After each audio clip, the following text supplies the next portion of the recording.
कहानी। शिवांश और मिट्टी का अनमोल रिश्ता। शिवांश 5 साल का समझदार और प्यारा बच्चा था। वह अपने मम्मी पापा की आंखों का तारा था। घर में सब उसका बहुत ख्याल रखते थे।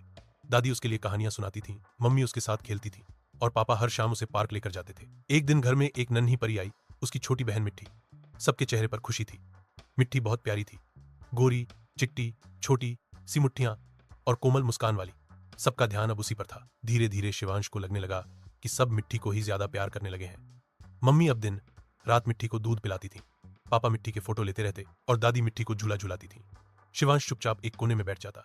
पहले जो मम्मी उसकी हर बात पर मुस्कुराती थी, अब मिट्टी के रोने पर दौड़ जाती थी। एक रात मम्मी ने देखा कि शिवांश उदास है और अपने खिलौनों से खेलते खेलते रो पड़ा है। मम्मी ने उसे गले से लगा लिया और प्यार से बोली, शिवांश बेटा, क्या हुआ?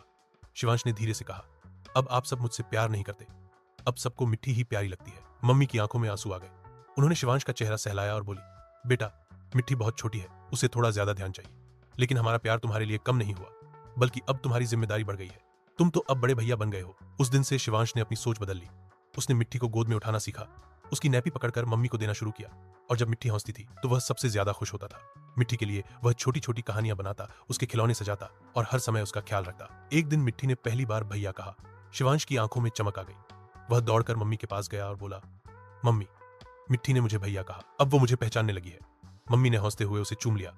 देखा बेटा, तुम्हारा प्यार ही तो उसे बोलना सिखा रहा है। अब घर में खुशियां दोगुनी हो गई थी।